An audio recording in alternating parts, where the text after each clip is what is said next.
I want to bring in political analyst and Grio.com contributor Zerlina Maxwell and GOP pollster and former executive director of the Texas Republican Party, Chris Wilson. Good morning. Good morning. So here's the current salary for rank and file members of the House, $174,000 per year. That's about $3,300 a week. When you've got 800,000 workers, Zerlina, who are furloughed because Congress can't pass a budget, should they get paid? No, they should not get paid. These furloughed workers, most of them are making, the average American salary, so they cannot go without paychecks. So the idea that Republicans in the House that force this government to shut down and are taking home paychecks during the shutdown, that is ridiculous. I think most Americans would agree they should give the money back. The New York Times calls it, Chris, phony self-denial. Look at these numbers. Almost half of the 535 members of Congress are millionaires.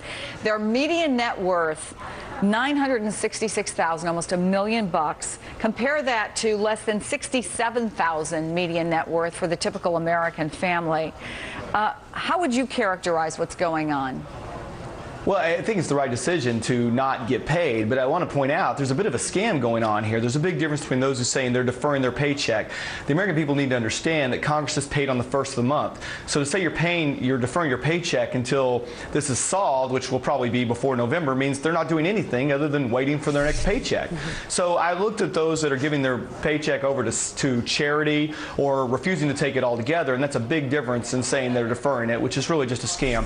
Politically, it's the right thing to do. I agree with Zerlina. I would completely disagree up until she said Republicans in Congress, because what this gets down to is Harry Reid and the Democrats. The Republicans have tried to compromise. They've tried to do everything they can to come to the table. Even yesterday, they went back to work after the shocking shooting that took place, whereas Reid let the Senate Democrats go home. Without arguing sort of the politics of this, and I really do want to talk a little bit about how this informs how Congress acts, though. Do you think if there was less of a disconnect, Zerlina, between many lawmakers, not all, but many lawmakers and their constituents, in terms of just having to get by day to day, we wouldn't be in this situation? Absolutely. If they understood that WIC funding, supplemental nutrition for low-income mothers, right? So I have a family friend who's actually can't get formula for her child because of the government shutdown. If members actually understood that domestic violence programs are losing funding, if it hit home for them, then they wouldn't shut down the government. They would keep it open because they understood the pain that Americans are feeling.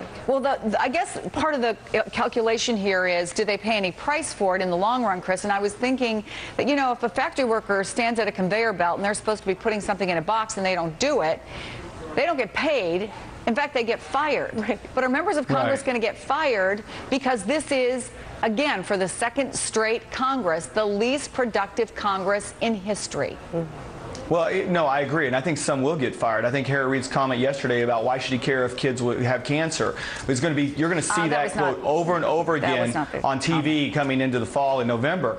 But, the whole thing is really what this is about is Obamacare, and I think to your point is if these members of Congress had not exempted themselves from Obamacare, if they had to actually go through what people in California tried to do a couple days ago when not a single person could actually sign up because the system was not ready, if they had to deal with this and had not exempted themselves from the individual mandate, maybe they might not be as throwing the kind of tantrums they are about whether or not to delay Obamacare and wait till it's actually ready for implementation. And if they had to live under Obamacare, maybe they might realize that this isn't something the American people are ready for. Yeah, or is ready for the American people, I should say. None of that about exempting themselves from Obamacare is true. I think that the bottom line here is that the president is not going to defund his own law in order to, concede to members of Congress who haven't negotiated for 6 months. That whole breakdown of exempting themselves from Obamacare is not true. And on this network, they've done the House Republicans have passed resolution after resolution to try and fund things, and actually it's the Democrats that are refusing to. They tried to fund kids with cancer, cancer research for kids, and the Democrats said no. I mean, how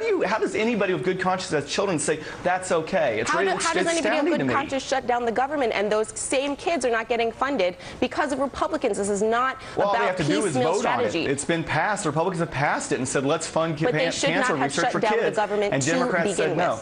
Zerlina and that's the kind of tantrum I'm talking about. Thanks to both of you. Appreciate you coming in. Thank you. Thank you. Checking the news feed this morning, President Obama has canceled the rest of his trip to Asia to deal with the government shutdown.